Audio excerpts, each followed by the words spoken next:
Revision class है हमारी। ठीक है। Introduction part. What is pharmacy? Pharmacy जो वर्ड है, it is derived from the Greek word Pharmacon. Pharmacon means drug. Pharmacy is the art and science of preparing and dispensing, manufacturing of medicines. Pharmacy एक ऐसा art है जिसमें हम दवाइयों को बनाना, दवाइयों की टेस्टिंग, दवाइयों का क्वालिटी कंट्रोल, दवाइयों की एनालिसिस, दवाइयों की डिस्पेंसिंग, ये सारे स्किल्स हम सीखते हैं। ठीक है। इसमें तीन टाइप के कोर्सेज होते हैं। एक तो डिप्लोमा कोर्स, जिसमें डिप्लोमा इन फार्मेसी 2 साल का, bachelors in pharmacy B pharmacy 4 साल का होता है, और एम फार्मेसी जो कि पीजी कोर्स होता है फार्मेसी का। फिर इसके बाद यदि कोई पढ़ना चाहे तो रिसर्च कर सकता है, पीएचडी, डॉक्टरेट ऑफ फार्मेसी। जैसे डी फार्मेसी के बाद में कोई बी फार्मा में एडमिशन लेता है तो उसको डायरेक्ट सेकेंड ईयर में एडमिशन मिलता है, जिसको लेटरल एंट्री कहते हैं। मतलब बी फार्मेसी का फर्स्ट ईयर नहीं पढ़ना होता। ठीक है। डिप्लोमा इन फार्मेसी में एनुअल एग्जाम्स होते हैं, और बैचलर्स इन फार्मेसी में सेमेस्टर एग्जाम्स होते हैं। तो 4 इयर्स का कोर्स है तो 8 सेमेस्टर होते हैं, 6 महीने में एक बार एग्जाम होता है, साल में 2 बार एग्जाम होते हैं। ठीक है। और लगभग डबल सब्जेक्ट्स पढ़ने पड़ते हैं डिप्लोमा इन फार्मेसी से। तो ये फार्मेसी के कोर्सेज हैं। और इसमें एडमिशन लेने की एलिजिबिलिटी है, साइंस बैकग्राउंड से आपको 12th पास होना मैंडेटरी है। और जो लोग मैथ्स बैकग्राउंड से रहते हैं वो रिमेडियल बायो पढ़ते हैं बैचलर्स में, और जो लोग बायो बैकग्राउंड से होते हैं वो रिमेडियल मैथ्स पढ़ते हैं। ठीक है। कंप्यूटर भी था पहले सिलेबस का पार्ट, लेकिन अब वो हटा दिया गया है। फार्मासिस्ट क्या होता है? फार्मासिस्ट वो व्यक्ति होता है जिसके पास ड्रग लाइसेंस होता है, जो फार्मेसी करता है। यदि कोई डी करे, बी करे, एम करे, तो उसको फार्मासिस्ट बोलते हैं। ठीक है। उसके पास लाइसेंस होता है ड्रग के डिस्ट्रीब्यूशन का, ड्रग की सेलिंग का, है ना, ड्रग के पोजीशन का, मेडिकल स्टोर खोलने का, फार्मास्यूटिकल फैक्ट्रीज डालने का। ठीक है। और स्टॉकिस्ट बनने का, डिस्ट्रीब्यूटर बन सकता है। ठीक है। आपको पता होगा डिस्ट्रीब्यूशन चैन, फार्मास्यूटिकल फैक्ट्रीज में, इंडस्ट्रीज में दवाइयों की मैन्युफैक्चरिंग होती है। वहां से वो सी एंड एफ ए आती हैं, सी एंड एफ ए से वो डिस्ट्रीब्यूटर स्टॉकिस्ट के पास आती है, स्टॉकिस्ट से वो रिटेलर के पास जाती है, और रिटेलर से कंज्यूमर के पास जाती है। और कंज्यूमर कौन होता है? पेशेंट होता है। ठीक है। दवाइयों को कंज्यूम कौन करता है? पेशेंट करता है। ठीक है। कस्टमर भी है और कंज्यूमर भी है। डिस्ट्रीब्यूटर का कस्टमर कौन है? रिटेलर है, लेकिन वो कंज्यूमर नहीं है। कंज्यूमर वो होता है जो प्रोडक्ट के एक्सपीरियंसेस को फील करता है ना, प्रोडक्ट को यूज करता है, तो यूजर कहलाता है कंज्यूमर। तो फार्मासिस्ट वो होता है जिसके पास या तो डिप्लोमा डिग्री है, ठीक है, और ड्रग लाइसेंस है, तो वो फार्मासिस्ट होता है। अब हम देखते हैं ड्रग क्या होते हैं। ऐसे सब्सटेंसेस जो कि किसी बीमारी के इलाज में यूज किए जाते हैं या किसी बीमारी की जांच में यूज किए जाते हैं, उसको हम डायग्नोसिस कहते हैं। किसी बीमारी का पता लगाना, डायग्नोसिस। तो drugs are any substances which is used in the treatment and diagnosis of any disease disorder. ठीक है। या तो ट्रीटमेंट में यूज किए जाएंगे या तो बीमारी का पता लगाने के लिए यूज किए जाएंगे। बीमारी का पता लगाने के लिए जैसे पैथोलॉजिकल टेस्ट होते हैं, ब्लड टेस्ट होता है, यूरिन टेस्ट होता है, फीसिस टेस्ट होता है। ठीक है। कंप्लीट ब्लड टेस्ट होता है। तो ये सारे टेस्ट हैं, liver function test, kidney function test, lipid profile, है ना, ईसीजी होता है हार्ट का, है ना, इमेजिंग टेक्निक्स आते हैं जिसमें एक्सरे आता है, सिटी स्कैन आता है, एमआरआई आता है। तो ये सारे डायग्नोस्टिक टूल्स हैं। ठीक है। रॉ मटेरियल क्या होता है? ये बेसिक इंग्रेडिएंट्स होता है जो कि दवाइयों में डाला जाता है, कच्चा माल। ये दो टाइप का होता है, एक होता है आपका एडिटिव्स, जिसको हम एक्सिपिएंट भी कहते हैं, और दूसरा होता है एपीआई। एपीआई का फुल फॉर्म होता है active pharmaceutical ingredient. Active pharmaceutical ingredient, इसमें थेराप्यूटिक एक्टिविटी होती है। थेराप्यूटिक एक्टिविटी का मतलब होता है किसी बीमारी को ठीक करने की पावर, क्षमता, इफिकेसी भी बोलते हैं इसको। ठीक है। तो रॉ मटेरियल में दवाई का एक सपोर्टिव इंग्रेडिएंट रहता है जो मेन इंग्रेडिएंट को सपोर्ट करता है। तो दवाइयों में दो चीजें होती हैं, एक होता है एडिटिव्स एक्सिपिएंट, और दूसरा होता है एपीआई, एक्टिव फार्मास्यूटिकल इंग्रेडिएंट। बीमारी को ठीक कौन करता है? एपीआई ठीक करता है। ठीक है। लेकिन जो बाकी इंग्रेडिएंट्स होते हैं वो दवाई की स्टेबिलिटी और उसको लंबे समय तक वो स्टोर रह सके तो उसको प्रोटेक्ट करने का काम करते हैं। ठीक है। इन केस ऑफ जैसे पोटेंट ड्रग है तो उसमें बल्किंग एजेंट डालेंगे तो उसका बल्क थोड़ा बढ़ जाएगा। हाँ। और रॉ मटेरियल हमें कहाँ से मिलता है? डिफरेंट डिफरेंट सोर्सेज से मिलता है, प्लांट से मिलता है, एनिमल से मिलता है, मिनरल सोर्सेज से मिलते हैं, है ना। दवाइयाँ भी तीन प्रकार की होती है, नेचुरल मेडिसिन, सिंथेटिक मेडिसिन और semi synthetic medicine. Natural medicine क्या होती है, जो सीधे हमें प्लांट और एनिमल सोर्स से मिल जाती है। सेमी सिंथेटिक क्या होती है, प्लांट से उसको आइसोलेट करने के बाद उसमें कुछ मॉडिफिकेशंस किए जाते हैं। और सिंथेटिक मेडिसिन वो होती हैं जो प्योरली, फुल्ली लैब में तैयार कर ली जाती हैं, उसको हम सिंथेटिक मेडिसिन कहते हैं। तो तीन टाइप की मेडिसिन होती हैं, नेचुरल मेडिसिन, नेचुरल सोर्स में आएगा प्लांट, मिनरल और एनिमल। एनिमल सोर्स से मिलने वाले ड्रग्स के नाम क्या है, जैसे हमें वैक्सीन्स मिलते हैं, ठीक है, हमें सेरा मिलते हैं, और एंटी, हमें हार्मोनल प्रिपरेशन मिलते हैं जैसे इंसुलिन, है ना। हमें कैप्सूल बनाना है तो उसका जिलेटिन हमें एनिमल सोर्स से मिलता है, ऑक्स से। तो ये नेचुरल सोर्सेज हो गए। प्लांट से तो हमें बहुत सारे ड्रग्स मिलते हैं, फार्माकोग्नोसी में हमने सैकड़ों ऐसे ड्रग्स पढ़े हैं जो हमें प्लांट सोर्सेज से मिलते हैं। हल्दी है, अदरक है, ये सभी ड्रग्स हैं, इनमें एक्टिव केमिकल प्रिंसिपल्स होते हैं जो बीमारी के ट्रीटमेंट में यूज किए जाते हैं। इसमें कोई ना कोई मेडिसिनल प्रॉपर्टी होगी, किसी में एंटी कैंसर प्रॉपर्टी है, किसी में एंटी माइक्रोबियल है, किसी में एनाल्जेसिक प्रॉपर्टी है, किसी में एंटी कैंसर प्रॉपर्टी है। तो हर ड्रग की अपनी प्रॉपर्टी होती है, अपनी कैटेगरी होती है कि वो कौन सी बीमारी के इलाज में उपयोग की जा रही है। अब हम देखते हैं कि हम फार्मेसी करने के बाद what is scope of pharmacy, किन फील्ड्स में हम जहाँ कहाँ जा सकते हैं, कहाँ अपना करियर बना सकते हैं। ठीक है, क्योंकि अल्टीमेटली व्यक्ति पढ़ाई इसलिए करता है कि वो समाज की सेवा कर सके, किसी न किसी रूप में सर्व कर सके। ठीक है, तो पहला तो वो फार्मा मार्केटिंग में जा सकता है, मेडिकल रिप्रेजेंटेटिव बन सकता है। ठीक है, इसमें वो दवाइयों के सेल्स को प्रमोट करेगा, दवाइयों की सेलिंग को प्रमोट करेगा। कंपनी ने यदि कोई नया मॉलिक्यूल लॉन्च किया है मार्केट में तो वो डॉक्टर विजिट करेगा, केमिस्ट विजिट करेगा, और विजुलेट की हेल्प से अपने प्रोडक्ट की जानकारी डॉक्टर को देगा, जिससे डॉक्टर उसको प्रिस्क्राइब कर सके। ठीक है, क्योंकि मेडिसिन के केस में पेशेंट डिसीजन मेकर नहीं होता, वो डायरेक्ट जाके मेडिकल स्टोर से मेडिसिन नहीं ले सकता, उसको पर्चे की जरूरत पड़ेगी, और उस पर्चे को हम प्रिस्क्रिप्शन बोलते हैं। प्रिस्क्रिप्शन क्या होता है, it is a return order. जब कोई व्यक्ति बीमार पड़ता है तो हम उसको पेशेंट बोलते हैं, हर वो व्यक्ति जिसको कोई ना कोई बीमारी है वो पेशेंट कहलाता है। ठीक है, और जब पेशेंट डॉक्टर के पास जाता है तो डॉक्टर उसको कागज में जो दवाइयां लिख के देता है उसको हम प्रिस्क्रिप्शन बोलते हैं, है ना। Return order by registered medical practitioner.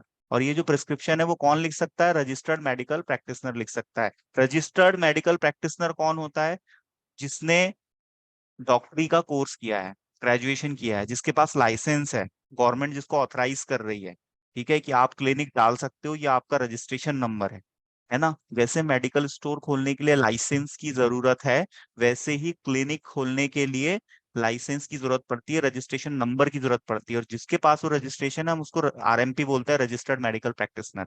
और जितने भी मेडिसिनल सिस्टम्स हैं जैसे आयुर्वेदा, सिद्धा यूनानी, और होम्योपैथी, बीएचएमएस, और एलोपैथी, इन सबके अलग अलग डॉक्टर्स होते हैं, और उनके पास अपनी पैथी का, जो भी उनकी पैथी है, पैथी मतलब सिस्टम, एक सिस्टम जिससे किसी बीमारी को ठीक किया जा रहा है।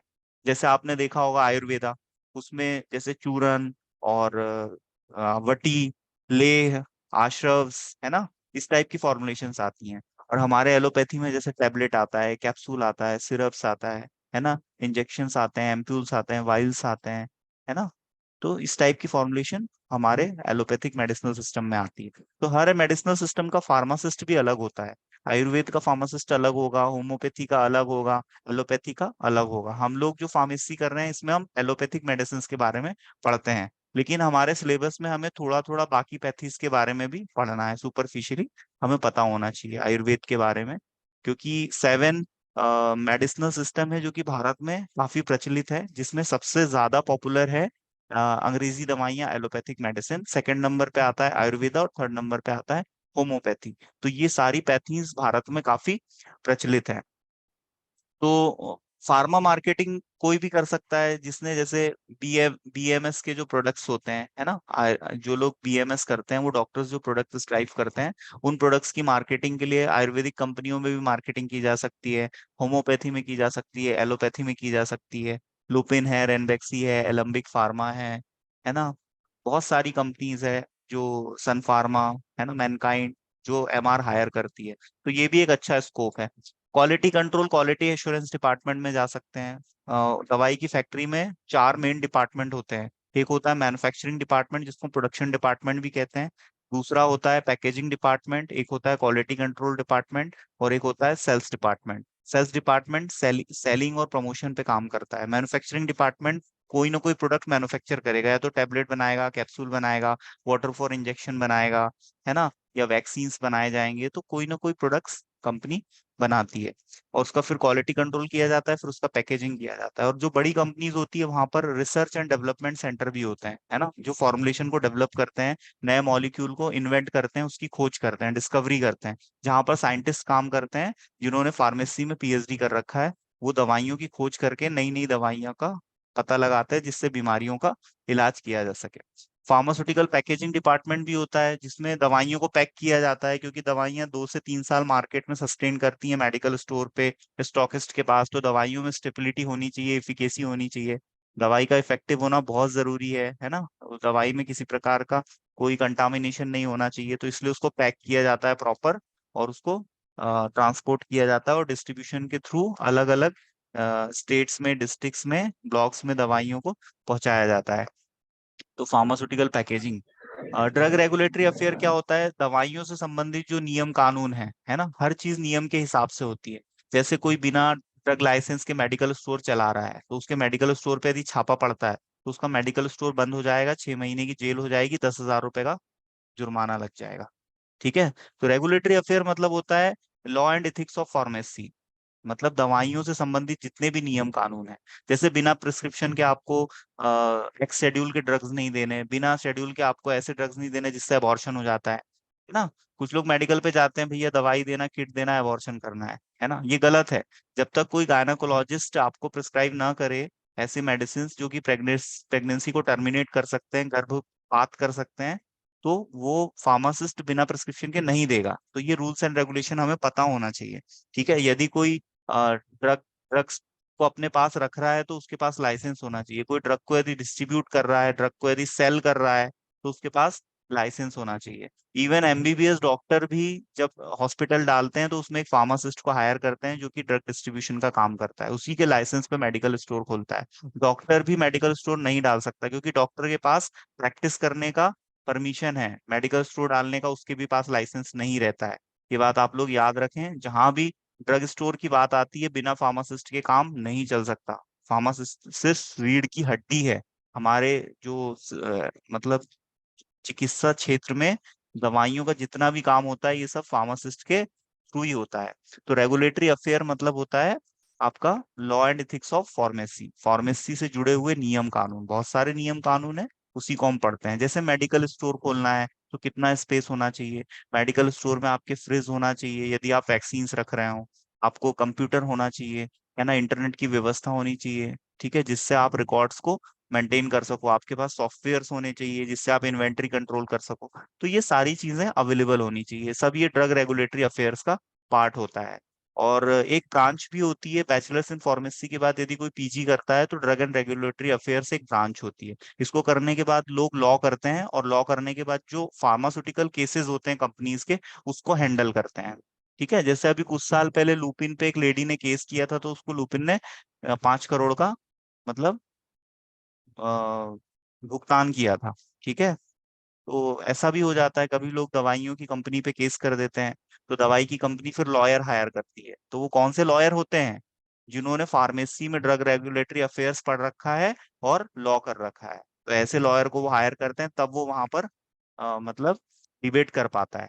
ठीक है। रेगुलेटरी बॉडीज भी होती हैं, है ना। रेगुलेटरी बॉडीज में क्या आएगा आपका?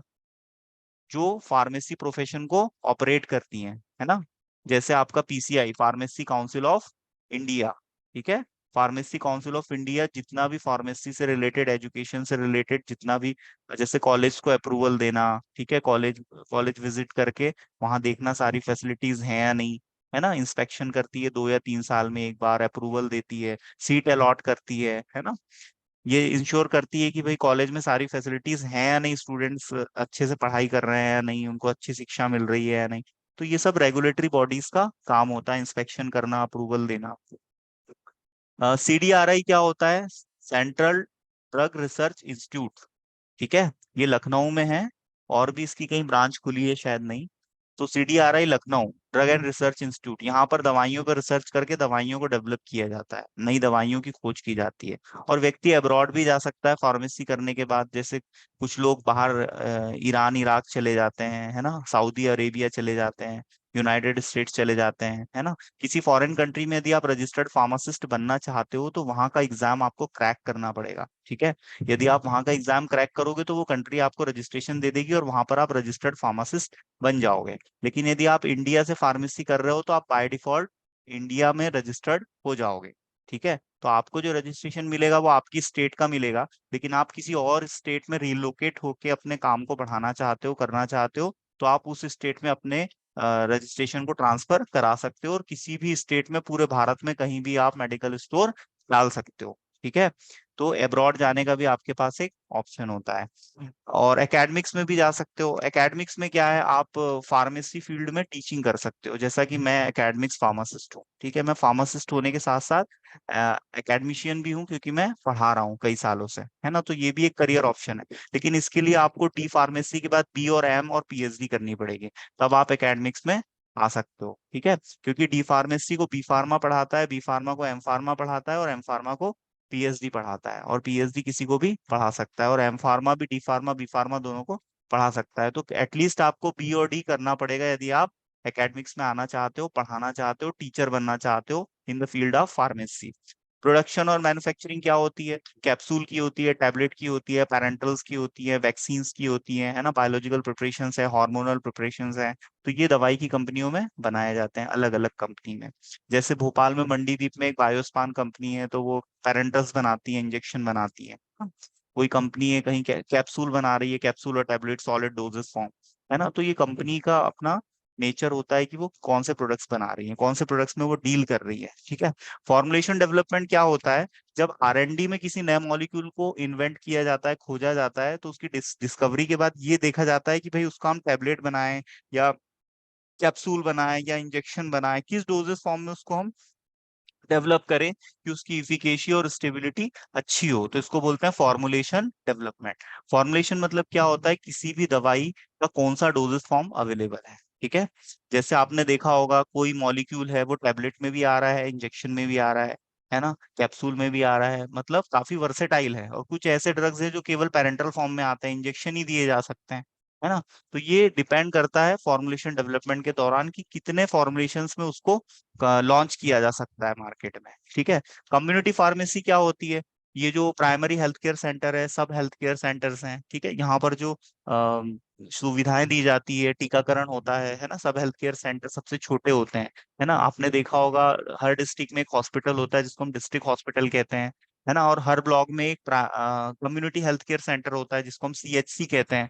फिर CHC के अंदर में 5 से 7 आपके PSC होते हैं, प्राइमरी हेल्थ केयर सेंटर। और प्राइमरी हेल्थ केयर सेंटर के नीचे होते हैं सब हेल्थ केयर सेंटर, जिसको हम मोहल्ला क्लिनिक भी बोलते हैं। यहाँ पर ANM आशा कार्यकर्ता, है ना, CHO, ये सब विजिट करते हैं और स्वास्थ्य से संबंधित संबंधित सुविधाएं देते हैं। हेल्थ कैंप अरेंज करते हैं, जिसमें जैसे जो एल्डरली पेशेंट है, बूढ़े बुजुर्ग है, उनका BP चेक करना, उनको डायबिटीज की दवाइयाँ देना, प्रेग्नेंट लेडी हैं उनको आयरन के टैबलेट देना, छोटे बच्चों को विटामिन A के सिरप्स डिस्ट्रीब्यूट करना, है ना, और वैक्सीनेशन का काम, ठीक है। और गवर्नमेंट की कोई भी यदि योजना है तो उसका लाभ देना, नसबंदी के लिए फॉर्म वॉर्म भरे जाते हैं, फिर उसका डेटा कलेक्ट करके पर्टिकुलर किसी डेट पे पेशेंट को बुला के उसकी नसबंदी की जाती है, ठीक है। हम दो हमारे दो परिवार नियोजन को प्रमोट किया जाता है, और हेल्थ काउंसलिंग दी जाती है। इसमें कौन पार्टिसिपेट करता है, इसमें community health officer, pharmacist participate करते हैं, और स्टाफ नर्स और ANM और आशा कार्यकर्ता, ये सभी मिलके हेल्थ को प्रमोट करते हैं रूरल और अर्बन एरियाज में, ठीक है। अब हम नेक्स्ट देखते हैं drug inspector. Drug inspector state और सेंट्रल गवर्नमेंट पोस्ट निकालती है, इट्स अ गवर्नमेंट और सेंट्रल गवर्नमेंट जॉब होती है।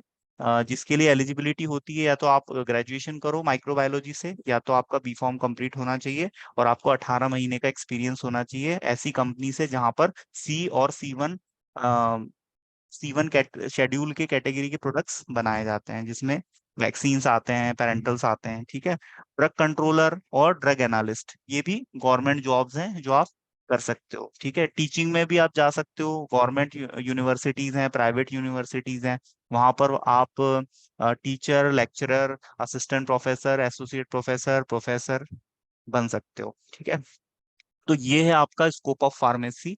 इसके अलावा आप अपना खुद का मेडिकल स्टोर डाल सकते हो, बिजनेस कर सकते हो।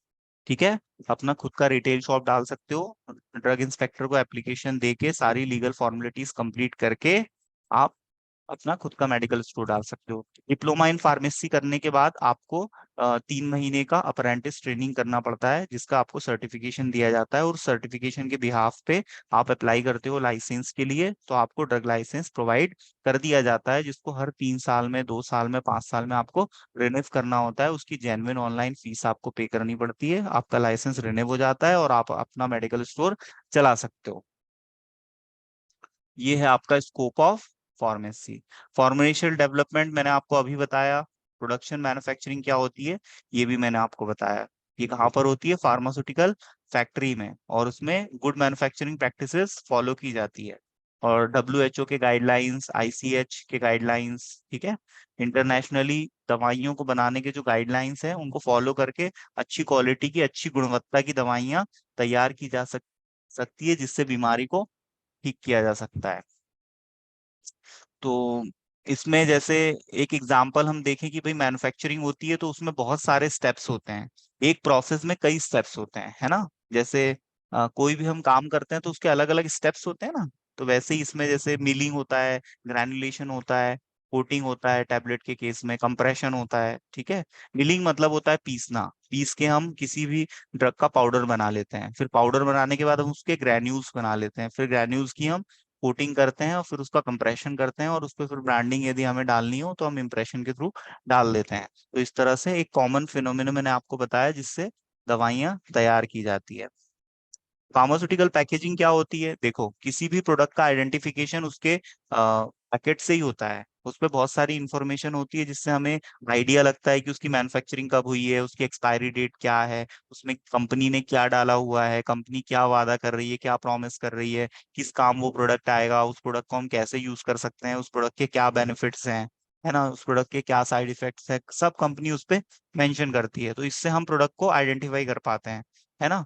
तो उसपे ये जो इंपॉर्टेंट डिटेल है, ये सब फार्मास्यूटिकल पैकेजिंग का जो मटेरियल होता है उस पे ये सब प्रिंटेड फॉर्म में रहती है ना। इसके लिए हम मेटल यूज करते हैं, ग्लास यूज करते हैं। इंडिविजुअली मैंने एक लेक्चर में आपको फार्मास्यूटिकल पैकेजिंग के बारे में काफी डेप्थ में पढ़ाया है, इसलिए मैं अभी उसको ज्यादा डिस्कस नहीं करूंगा। बस सुपरफिशियली इतना जान लो, ग्लास मटेरियल कांच, ठीक है, और आपका मेटल धातुएं, प्लास्टिक, है ना, और रबर, रबर के क्लोजर्स बनाए जाते हैं, ढक्कन बनाए जाते हैं, दवाइयों के जो कंटेनर रहते हैं उसके जो ढक्कन है वो रबर के बनाए जाते हैं। ठीक है, इसके लिए इनर्ट मटेरियल यूज किया जाता है जो कि दवाई के प्रोडक्ट से रिएक्शन ना करे, अदरवाइज दवाई खराब हो सकती है। 3 प्रकार की पैकेजिंग होती है, प्राइमरी पैकेजिंग, सेकेंडरी पैकेजिंग और टर्सरी पैकेजिंग। प्राइमरी पैकेजिंग वो है जो कि प्रोडक्ट के डायरेक्ट टच में रहती है, सेकेंडरी पैकेजिंग वो है जो प्राइमरी पैकेजिंग के टच में रहती है, और टर्सरी पैकेजिंग वो है जो सेकेंडरी पैकेजिंग के टच में रहती है। जैसे डिब्बे में डिब्बा, डिब्बे में केक वाली बात। ठीक है, जैसे आपने कांच की बोतल में सिरप डाला तो प्राइमरी पैकेजिंग क्या हो गई, कांच की बोतल,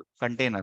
ठीक है, फिर आपने उसको एक छोटे बॉक्स, आ, छोटे उसमें डाल दिया आपने, डिब्बे में, है ना, और फिर आपने वो जो छोटी छोटी डिब्बे थे, ऐसे आपने 50 डिब्बे एक कार्टून में रख दिए, तो जो कार्टून है का बड़ा बॉक्स है वो टर्सरी पैकेजिंग में आएगा।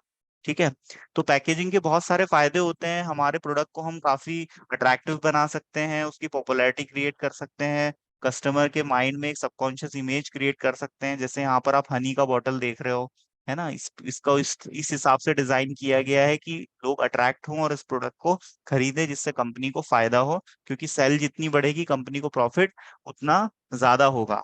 और प्रोडक्ट के प्रोटेक्शन के लिए भी पैकेजिंग काफी हेल्पफुल रहती है, और प्रोडक्ट के ब्रेकेज, प्रोडक्ट का जो स्पॉइलेज है ना, और प्रोडक्ट का जो मतलब वेस्टेज है उसको भी कम करती है। ठीक है, और उसको प्रोटेक्ट करती है, और उसकी सेल्फ लाइफ को बढ़ाती है, और प्रोडक्ट की जो हैंडलिंग है वो भी इजी हो जाती है, और कस्टमर उसको इजीली आइडेंटिफाई कर पाता है, और कोई भी कंपनी अपने ब्रांड नेम को पॉपुलर कर पाती है। जैसे ठंडा मतलब कोको कोला, कोको कोला की बोतल आप सबके आप इमेजिन करोगे तो आपके ध्यान में आ जाएगी कैसी दिखती है, माजा की कैसी दिखती है। तो ये सब पैकेजिंग का कमाल है। और प्रोडक्ट की प्रमोशन को भी प्रमोट करती है, सेल को बढ़ाती है और प्रोडक्ट को अट्रैक्टिव बनाती है। अब ये पैकेजिंग के टाइप जो मैंने आपको बताया यहाँ आप देख सकते हो, देखो प्राइमरी, सेकेंडरी और टर्शरी। ऐसा मटेरियल जो कि प्रोडक्ट के डायरेक्ट टच में रहता है, फॉर एग्जांपल यहाँ बॉटल देख सकते हैं, स्प्रे देख सकते हैं, ब्रिस्टल पैक और स्ट्रिप पैक, है ना, कैप्सूल तो आते हैं स्ट्रिप पैकेजिंग में, ठीक है। उनका पैक साइज अलग अलग होता है, जैसे एक स्ट्रिप में 10 कैप्सूल है, 15 कैप्सूल है, 20 है, 5 है, या किसी में एक भी रहते हैं, है ना। टैबलेट्स की भी इसी टाइप से पैकेजिंग होती है। नेजल स्प्रेज आते हैं जो कि नेजल कैविटी में यूज किए जाते हैं, नेजल कंजेशन के केस में, है ना। और ये बॉटल्स हैं, है ना, ग्लास कंटेनर ज्यादातर यूज किए जाते हैं एम्बर्ड कलर के, क्योंकि एम्बर्ड कलर का जो बॉटल होता है वो लाइट सेंसिटिव सब्सटेंस को यूवी रेज से प्रोटेक्ट करता है। सेकेंडरी पैकेजिंग में the outside packaging of the primary, primary packaging के टच में जो सेकंड पैकेजिंग रहती है उसको हम बोलते हैं सेकेंडरी। यहाँ आप देख सकते हो ये बॉक्स है, ये बॉक्स में जैसे 10 स्ट्रिप होंगी, तो ये बॉक्स को हम क्या बोलेंगे, सेकेंडरी पैकेजिंग। अब ये जो एक बॉक्स है ना, ये कार्टन में रखे होंगे और कम से कम 50 होंगे, तो इस कार्टन को हम क्या बोलेंगे, सेकेंडरी पैकेजिंग। इसमें बल्क में ड्रग रखे जाते हैं जिससे हैंडलिंग और शिपिंग आसान हो जाती है। हैंडलिंग और शिपिंग मतलब उसका डिस्ट्रीब्यूशन, उसका ट्रांसपोर्टेशन।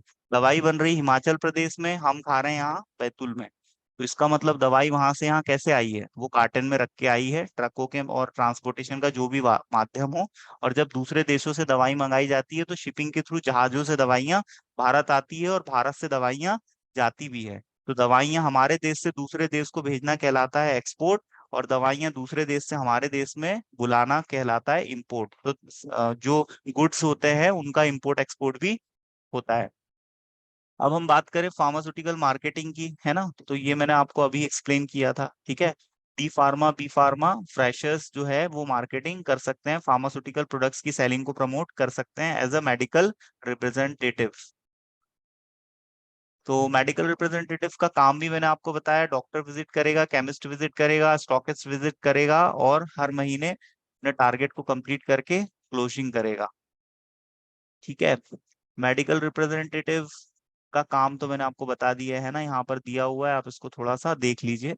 ये पोस्ट है जो पहली पोस्ट होती है in the field of marketing, medical representative, area sales manager जिसको हम एएसएम कहते हैं, रीजनल सेल्स मैनेजर और zonal sales manager, deputy general manager, general manager और डायरेक्टर, ठीक है। तो ये सबसे डायरेक्टर की सबसे बड़ी पोस्ट होती है। तो यहाँ से शुरू करता है व्यक्ति और यहाँ तक होता है, तो ऑन एन एवरेज यहाँ पर 15 से 20 हजार रुपए सैलरी मिलती है, और इस पोजीशन पे 2 से 3 लाख रुपए तक सैलरी पहुंच जाती है, ठीक है। तो आप लोग एज अ मेडिकल रिप्रेजेंटेटिव भी अपना करियर फार्मेसी फील्ड में बना सकते हैं, सेल्स में अच्छा पैसा होता है, सेल्स और मार्केटिंग में। आप प्रोडक्ट मैनेजमेंट, आप इसमें भी जा सकते हो, ट्रेनिंग मैनेजर भी बन सकते हो।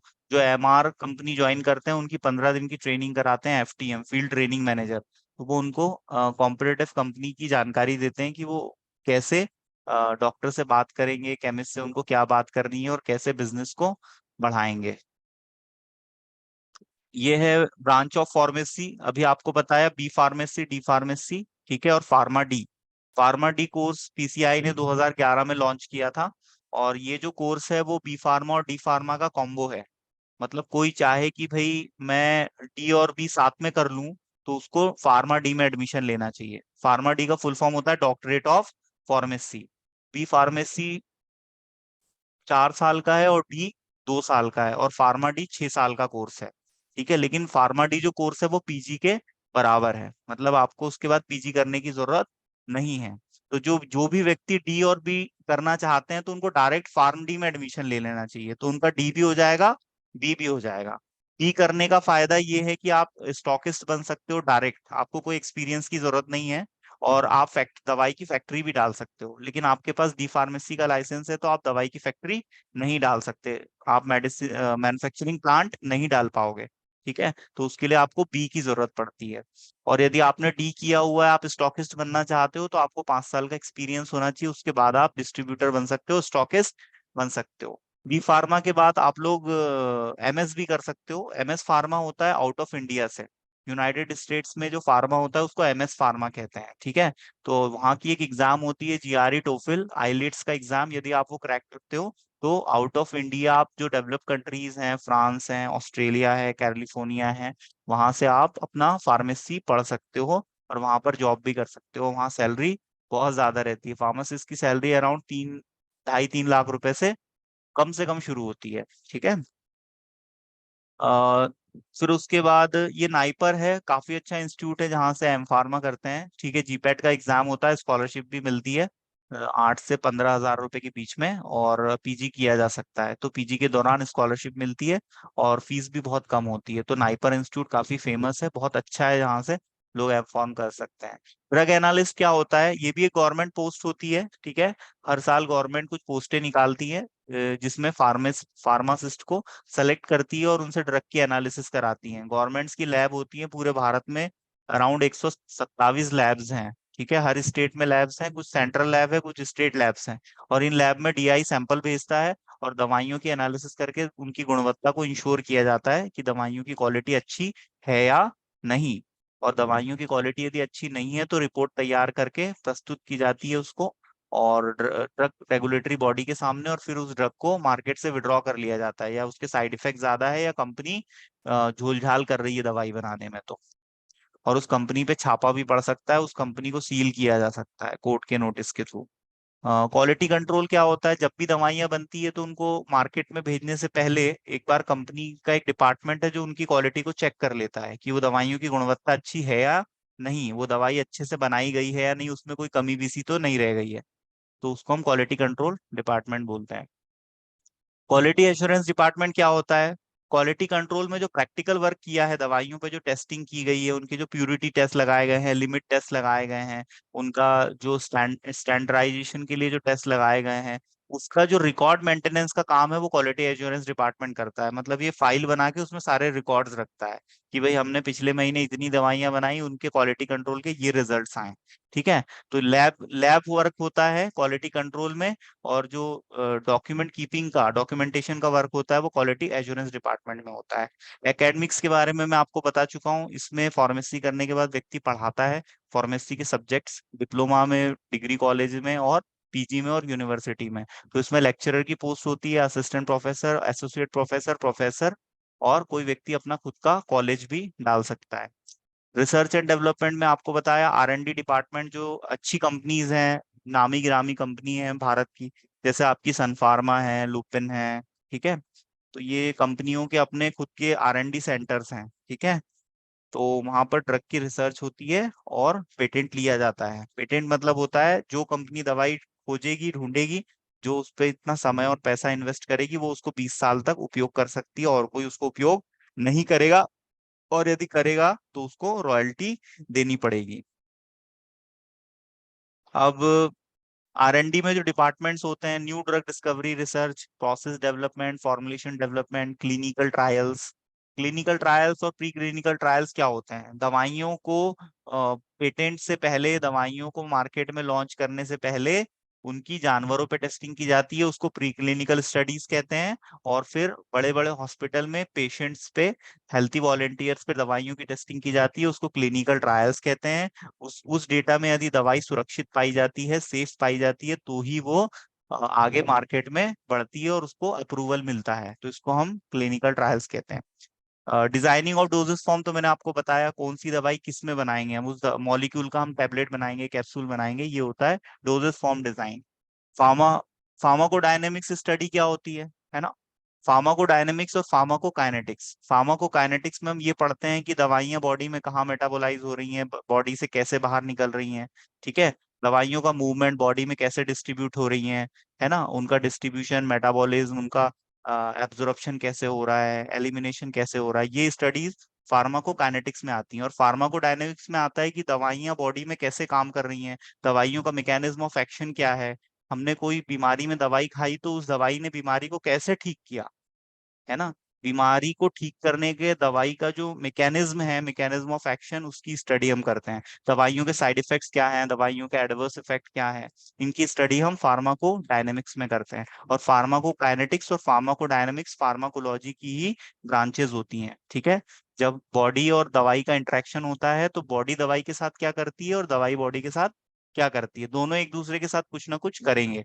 तो दवाइयां तो बॉडी को ठीक करने के लिए हम खाते हैं, बीमारी को ठीक करने के लिए।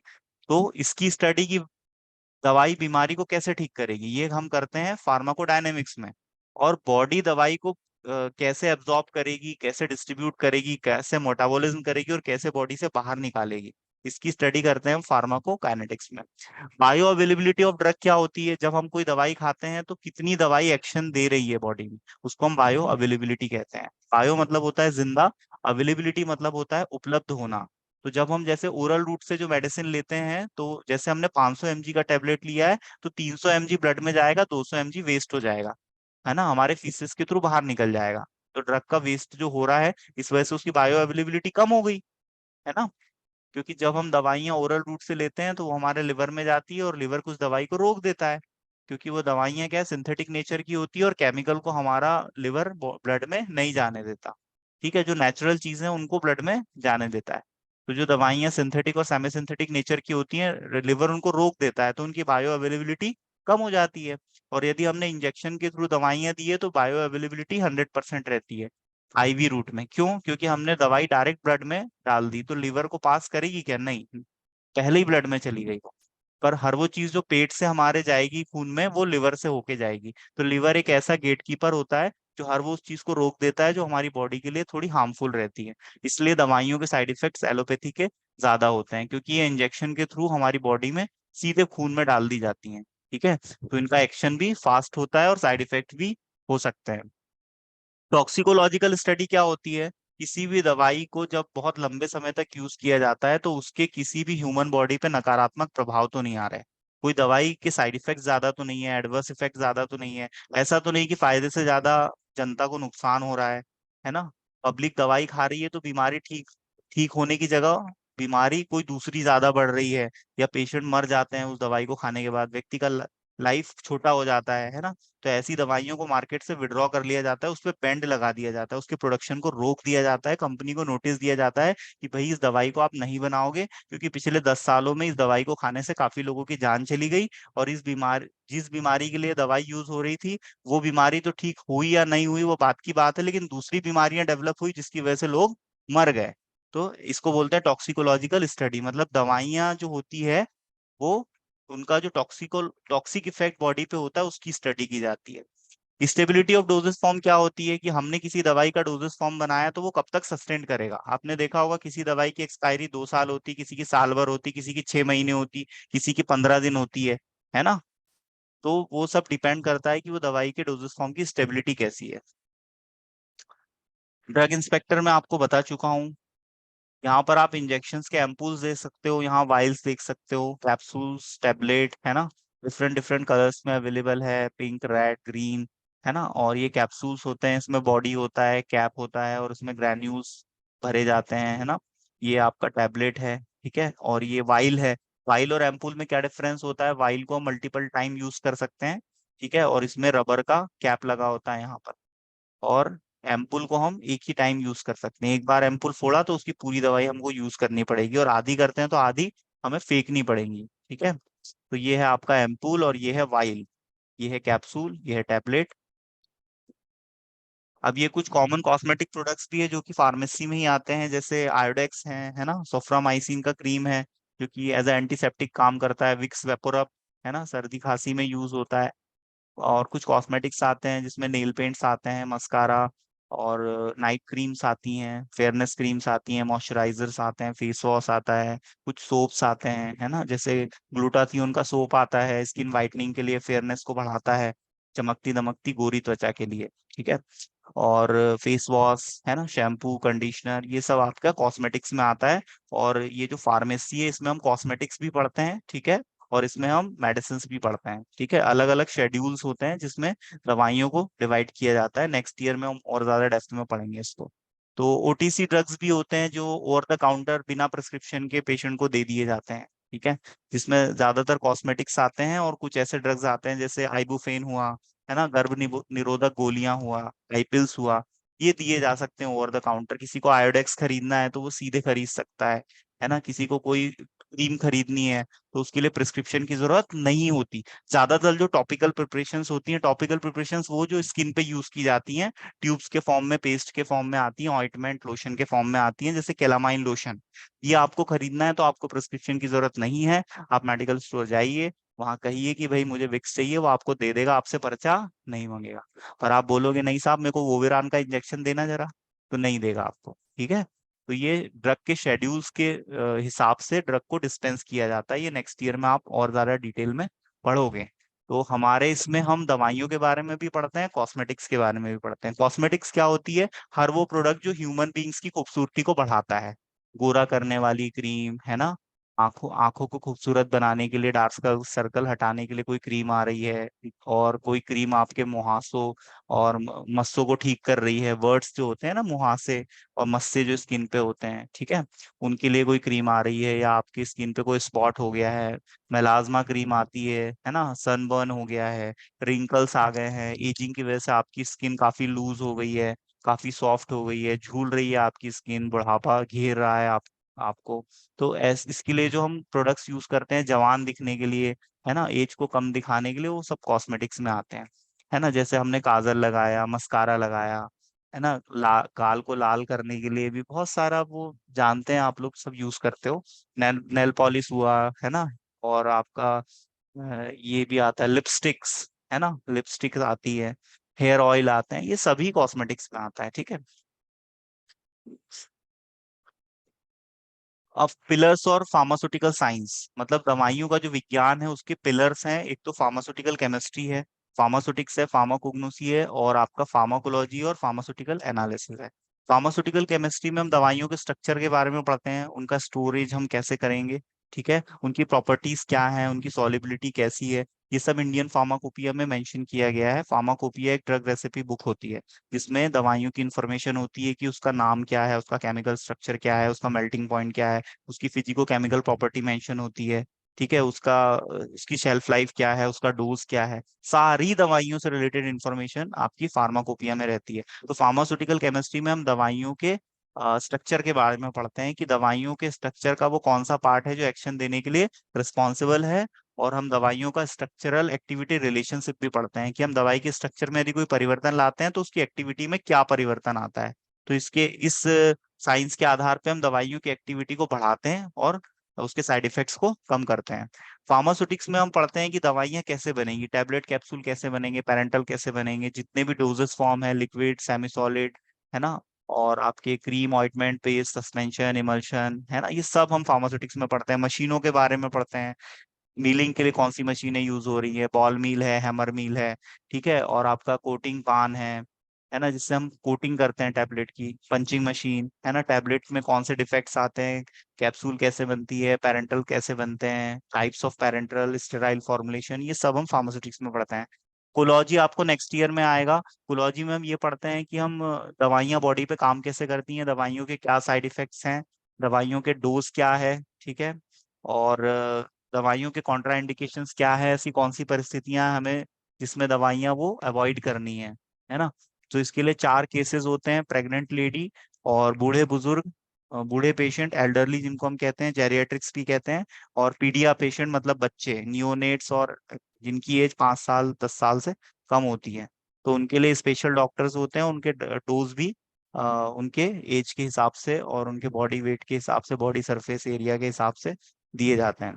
फार्माकोग्नोसी में हम पढ़ते हैं नेचुरल ड्रग्स के बारे में, जैसे बॉटनी, है ना, कि हमें दवाइयाँ कहाँ कहाँ से मिल रही है, प्लांट के किस पार्ट से मिल रही है, फूल से मिल रही, पत्ती से, तने से, जड़ से, उसकी बार्क से, है ना, कहाँ से दवाई हमें मिल रही है ना, तने से मिल रही, छाल से मिल रही, फूल से मिल रही, पत्ती से मिल रही, और पत्ती में कौन सा केमिकल कॉन्स्टिट्यूएंट है, उस प्लांट का मतलब बायोलॉजिकल नाम क्या है ना, ये सब हम पढ़ते हैं। उसमें कौन से एक्टिव केमिकल कॉन्स्टिट्यूएंट है, जैसे हल्दी में कुरकुमीन होता है ना। तो ऐसे जैसे क्लोव में यूजिनॉल होता है, क्लोव क्या फूल पार्ट होता है, फ्लावर होता है प्लांट का।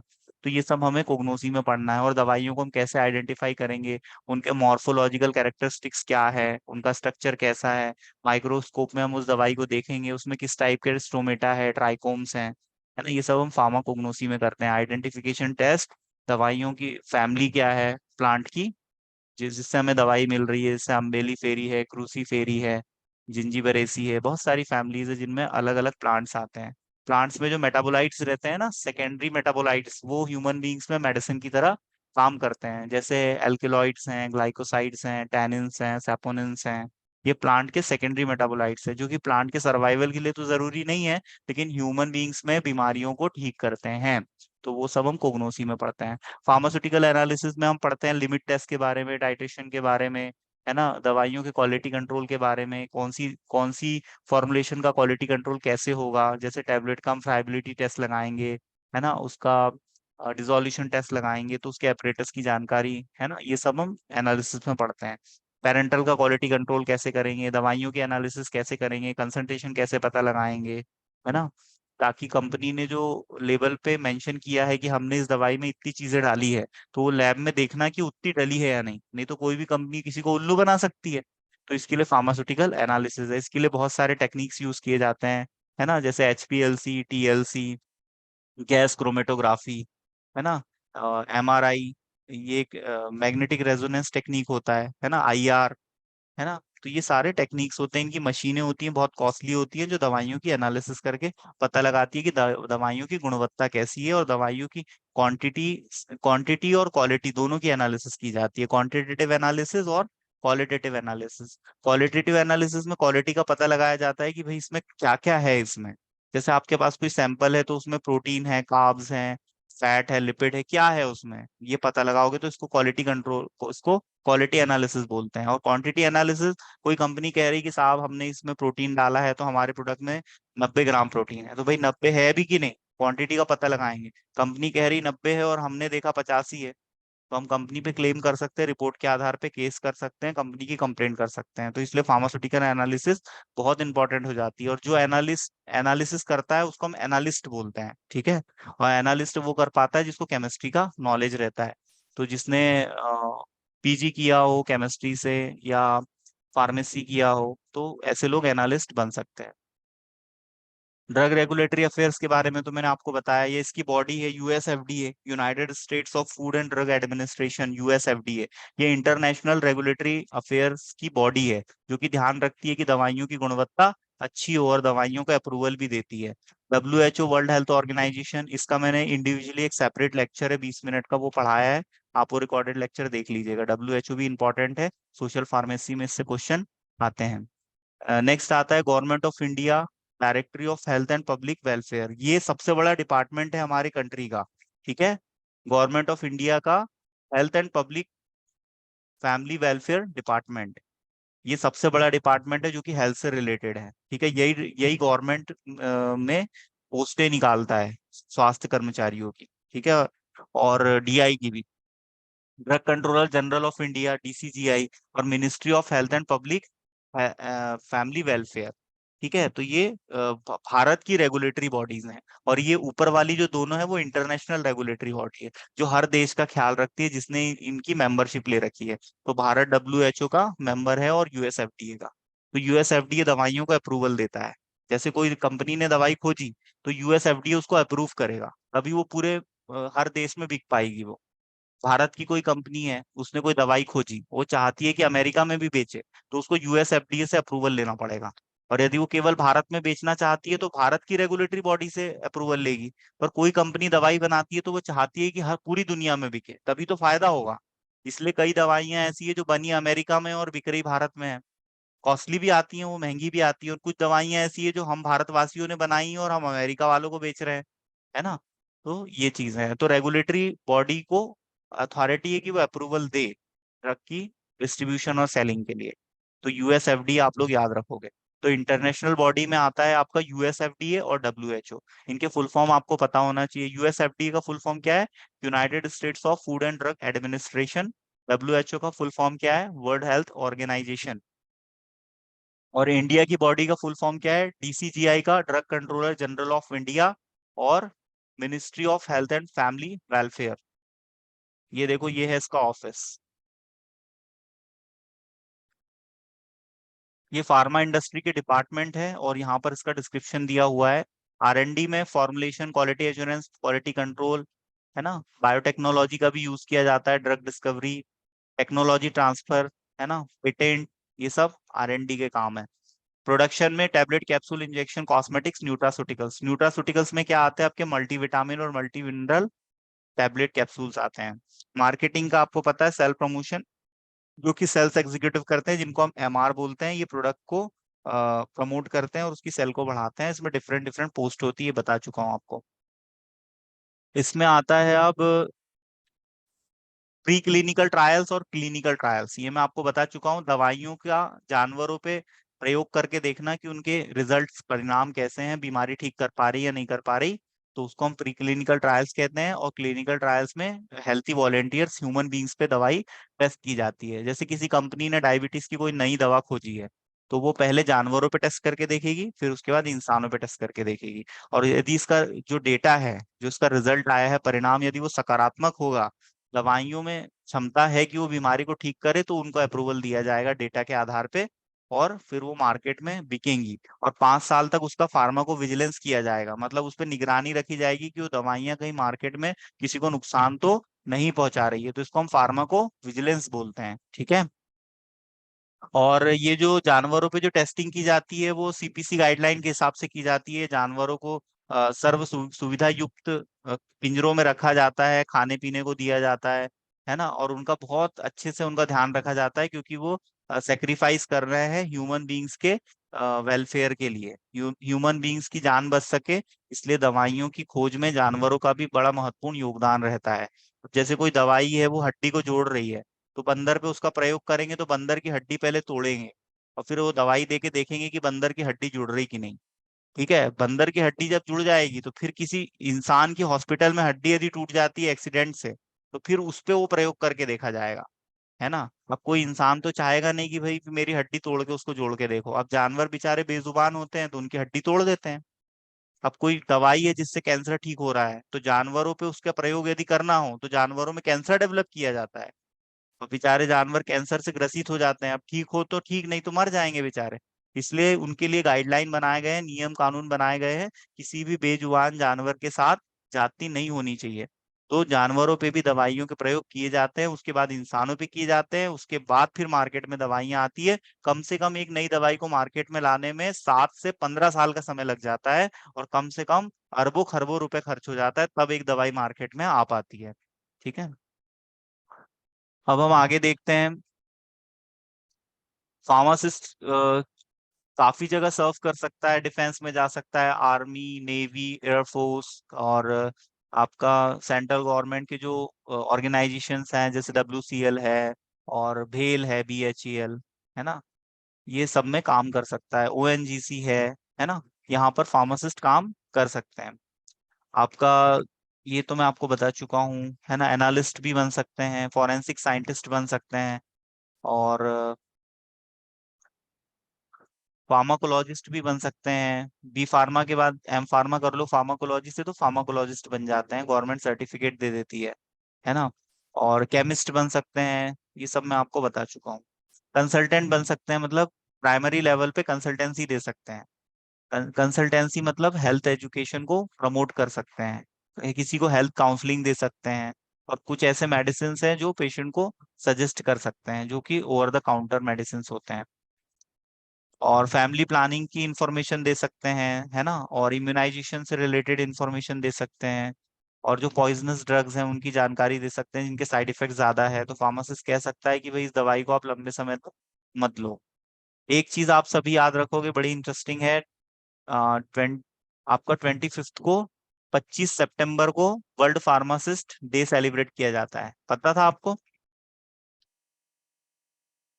ठीक है, 25 सितंबर को वर्ल्ड फार्मासिस्ट डे सेलिब्रेट किया जाता है। जैसे नर्स डे सेलिब्रेट किया जाता है ना, जो फ्लोरेंस नाइटेंगल एक लेडी थी, जिसने नर्सिंग की स्थापना की थी, नर्सिंग में काफी कंट्रीब्यूशन दिया था, है ना।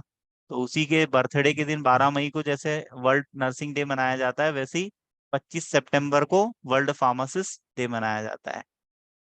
रोल ऑफ फार्मासिस्ट क्या है? Pharmacist as a community pharmacist काम कर सकता है, क्लिनिकल फार्मेसी में काम कर सकता है, हॉस्पिटल्स में काम कर सकता है, इंडस्ट्री में काम कर सकता है, कॉलेजेस में काम कर सकता है, एकेडमिक्स में, रेगुलेटरी अफेयर्स में काम कर सकता है, रिसर्च एंड डेवलपमेंट में काम कर सकता है, R&D डिपार्टमेंट, हर्बल फार्मेसी में काम कर सकता है, और ऐसे बहुत सारे स्कोप है। कम्युनिटी फार्मेसी में मैंने आपको बताया हॉस्पिटल्स आते हैं, जिसमें फार्मासिस्ट ड्रग डिस्ट्रीब्यूशन का काम करता है, डॉक्टर के पर्चे पढ़ के दवाइयाँ देता है पेशेंट को और बताता है कब कैसे खानी है, दूध के साथ लेना है, पानी के साथ लेना है, सुबह लेना है, शाम को लेना है, कब लेना है, कितने दिन तक लेना है, ये सब दवाइयों पे मार्कर से लिख के देता है, ठीक है, फार्मासिस्ट। और काउंसलिंग भी देता है कि क्या परहेज करना है, कि इन दवाइयों के साथ अल्कोहल नहीं पीना है, आपको आपकी लाइफ स्टाइल कैसी रखनी है, कौन से न्यूट्रिशंस आपको लेने हैं, आपका लाइफ रूटीन कैसा रहना चाहिए, है ना। तो ये सारी जानकारी आपको देता है। ब्लड में जो कोलेस्ट्रॉल का लेवल है वो कभी भी ज्यादा नहीं रहना चाहिए, इससे क्या है हाइपरटेंशन का प्रॉब्लम आता है, और बीपी भी यदि आपका हमेशा हाई बना रहता है तो आप हाई बीपी के पेशेंट्स बन सकते हैं, जो कि अक्सर 45-50 के बाद लोगों में देखा गया है, मेल फीमेल में। रिसर्च एंड डेवलपमेंट में केमिस्ट्री, फार्माकोलॉजी, टॉक्सिकोलॉजी और माइक्रोबायोलॉजिस्ट भी काम करते हैं, माइक्रोबायोलॉजी, और फार्मासिस्ट भी काम करते हैं, क्लिनिकल, नॉन क्लिनिकल रिसर्च, है ना। न्यू ड्रग एप्लीकेशन NDA ये कब कंपनी फाइल करती है, जब वो कोई नया मॉलिक्यूल सर्च कर लेती है, तब वो न्यू ड्रग एप्लीकेशन फाइल करती है, इसके बाद में ही दवाइयाँ मार्केट में आ पाती है।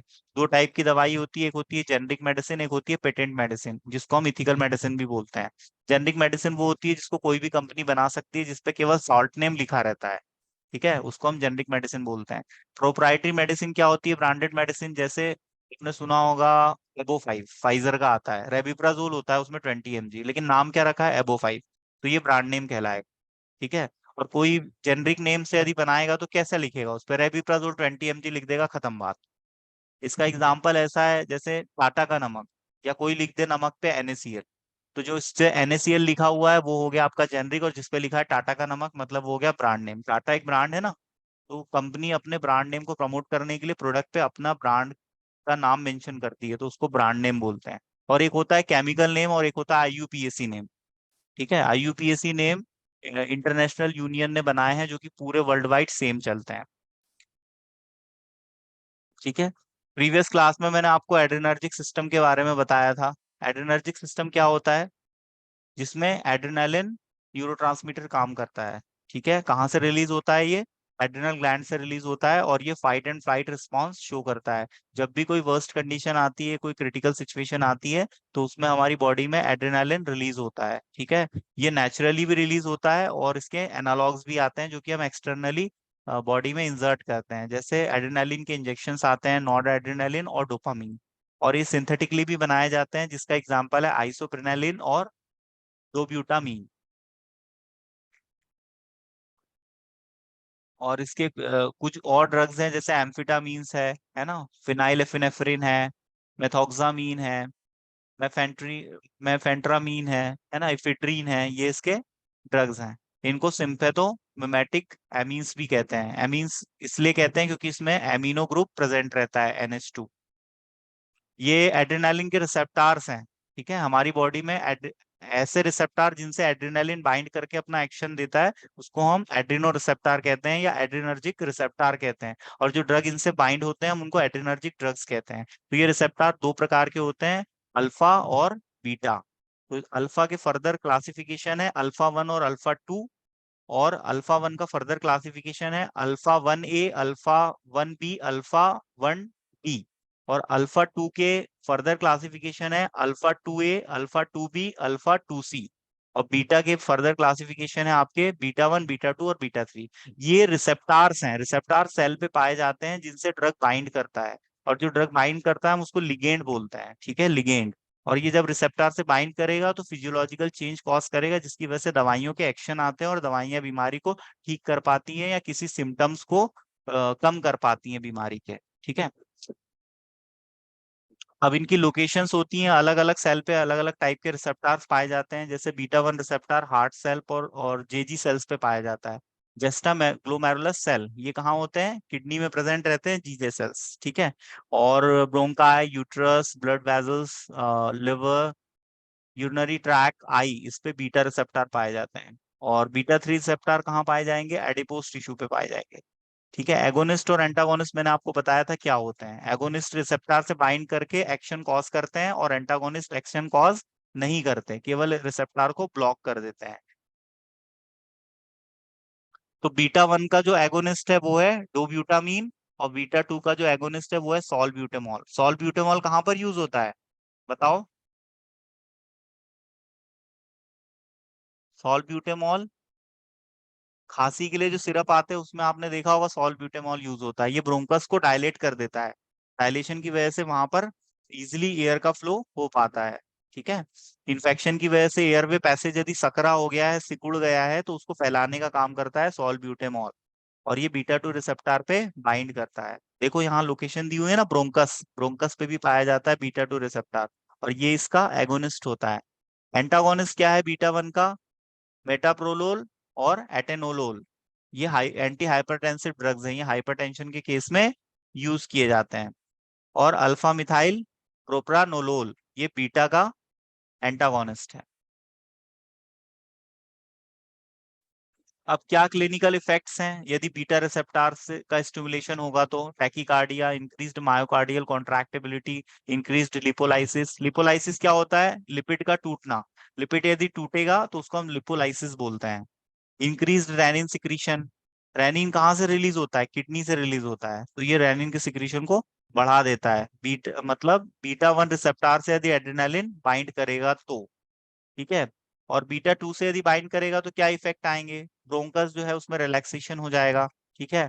और आपके स्केलेटल मसल्स और आर्टरीज डायलेट होंगे, यूट्रस में रिलैक्सेशन आएगा, स्केलेटल मसल्स में ट्रैमर आ सकते हैं, है ना, झटके आएंगे। ठीक है। तो ये दवाई के साइड इफेक्ट्स में आ जाएगा। हाइपोकैलेमिया हो जाएगा, और हिपेटिक ग्लाइकोजिनोलाइसिस हो जाएगी। ग्लाइकोजिनोलाइसिस क्या होती है, हम्म, कोई बताएगा।